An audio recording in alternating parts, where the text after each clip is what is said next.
Dawn of Man. Is it worth a buy? Let's read the words of the developer. Command a settlement of ancient humans. Guide them through the ages in their struggle for survival. Hunt, gather, craft tools, fight, research new techs, and face the challenges the environment will throw at you. Yes, guys, it's a city building buildy game. It's a bit like, it's not actually, but you know, you've played them, Banished and all that kind of stuff. It's one of them kind of games where you start off in you start off in the Neolithic period and you work your way through to the Iron Age in this one. So you start off in anciently old times and then you get to old times. So you're still in old times when the game actually ends. I want to just say first off this is not, I repeat, not in early access. And that's a shame because it should still be in early access. So you start off your game, you have your little mud hut and you have your little people in there. You have 2 or 3 to start with and you've got to kind of survive. You've got to get some animals killed, you've got to skin them, you've got to collect sticks and stones, which may break sticks and stones and flint, because they were the primary materials back in these days, guys.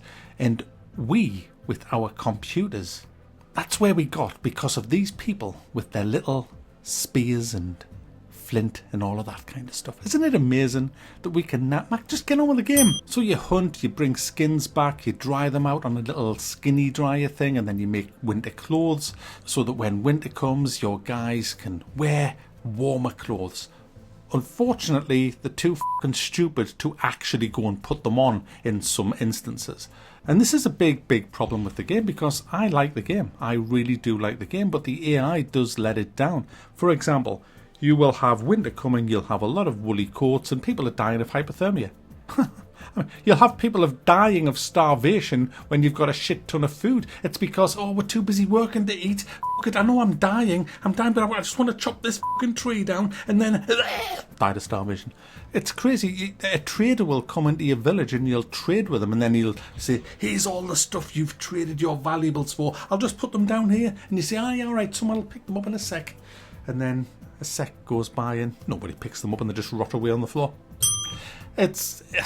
It's almost like the developer of this game doesn't really know what he's doing with the AI, but he has made a good game in other areas. But the AI constantly lets this down, which is a big fucking shame, guys, because the game is really good fun. I got really attached to my little settlement and I wanted it to survive, and as I was going through the ages unlocking stuff. You see, how it works is, as you build your little huts, build it and they will come, you will get more people, and the more huts you get, the more people you can have. But you've got to balance it all out with the right amount of food, harvesting, killing stuff, and you can't plant your own crops later on when you unlock them. As you do things in the game, you get awarded points, and you spend these points to unlock new things like new weapons, new tools, grain, flour, all of this kind of stuff, the ability to plant seeds, the ability to build fortresses and stuff around your base and watchtowers and things. There's a whole load of stuff, but they're all linked to different ages as it goes through, sort of like the prehistoric into the Bronze Age, the Iron Age, and all of that kind of stuff. So you need to be doing all these milestones to get your points to unlock stuff, to get better equipment, if you like. And it's all really good. It's really good fun. But like I say, it is let down. I mean, it's not game-breaking, the AI. You can get round it. But it would be better if it fucking worked. But at least the developer has acknowledged that the AI has got issues, and he is, or she is, releasing patches to actually fix this. So at least they haven't abandoned the game. They are fixing the game. There was a patch just the other day, for example. So how does it actually play? What do you do? Well, not a lot, really. And that's a problem as well. You spend a lot of time just looking at the screen, and it runs so slowly. I don't mean like FPS lag or anything. I mean the actual game is a very slow game, and that's why you'll see most of the footage, people running around like the end of a Benny Hill show, because you have to turn the speed up to, I usually have it ×4 or ×8, but when you do that, it ruins immersion. And while we're talking about immersion, I'll tell you what else ruins immersion. the animals just wander around your people. You'll have like bears just, wandering around past your little kids. All right, I'm just a big, bad, ugly, huge, giant bear. But I won't do anything because at this moment in the game, I'm not supposed to. So I'll eat you later if that's all right, yeah? And it looks so bad. You've got lions walking all over the place, mixing with you, walking past where your dogs are, where your kids are. Nothing's happening until the game decides that you need to be attacked by a bear or a lion, and then you'll get a warning saying bear attack. You then press F6, press the alarm, and everybody grabs the spears. Everybody who doesn't have a spear will rush indoors and hide, and then you'll fight the bear. It's bad AI again. I've got to say it's bad AI, because what should happen in a game like this is if a bear or a lion is hungry and gets within range of your people, it should go for them, as it would in real life. So again, it's an immersion breaker due to dodgy AI. But let's put them to one side a second, because I have bashed this enough, because the game is a joy to play in every other sense. It's really good just gathering everything and attacking animals, looking for your next prey to bring back the meat, chew the meat, stock up for winter with your grain and everything, and have your own farm. Try and become self-sufficient, if you like, without having to rely on random animals coming past. Growing your own crops, feeding your own animals, breeding your animals and slaughtering them. It's a really good game, and it's about I haven't finished it yet, but you probably get about 20 hours out of this, just going through from the beginning to the end. There's challenges in the game, and there's also free play as well. And it's not a bad game. It might sound a bad game, but my job is to point out the bad for people, so that people can actually make a valued decision on whether to part with their £20 in the case of this, because £20 is a lot of money, but you'll probably get your money's worth out of it. You'll just have a bit of a frustrating time at times. There's other little bugs, like guys won't stay in the watchtowers long enough. The AI is just not good, so you can imagine that this game does have AI related bugs. But there's not many games like this that start you off in caveman days, for want of a better word. Oh, sorry. Cave person.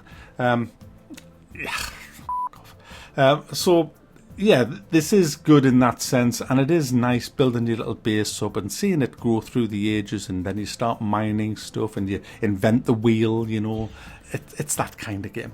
It also has a pretty decent sized map, but there's not really a lot of stuff on it. There's the trees that you can harvest stuff from. There's blackberries, blueberries, strawberries. I can't remember for the strawberries, but you get the idea. Little bits of berries on there. There's sticks, there's stones, there's the flint, there's the mines. All these things will show up if you hit tab, you go into a kind of Neolithic view where you can see everything that's green is either harvestable or easy meat to kill, like an animal that won't fight back. The red is for dangerous animals that will fight back, and so on and so forth.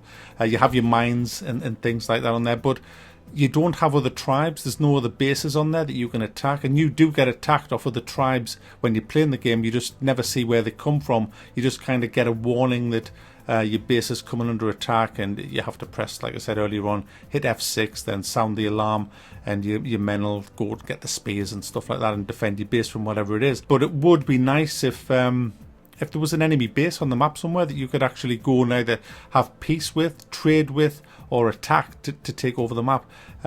It doesn't ruin the game that these things aren't in there, but it would be a lot better if they were. But as it is at the moment, you will get attacked. You do have to defend your base. You get attacked quite often, actually, as the game goes on. And obviously the attacks get harder and harder as you unlock more stuff, and you get attacked by more well-armed things. It depends on the difficulty level as well, because if you're playing on normal difficulty, they will advance at your pace. But if you're playing on hard, they will advance at their own pace, so they could actually get ahead of you in technology. And if you're not up to speed on things, they could attack you with overwhelming firepower. So they may even have bow and arrows, for example. So it's kind of, it is good. I mean, it doesn't ruin the game that they're not on the map, but it would have just made the game better if they were on the map. So I'm gonna middle thumb this, guys, because it isn't shite, but it's not going to win any awards, I'm afraid. If he fixes that, or she fixes the actual bugs in this game, then it will be a hell of a lot better.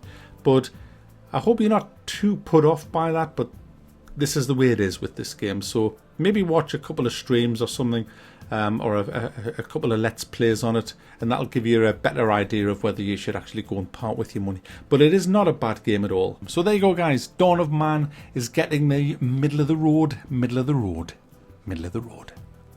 Max, stop ringing the bell.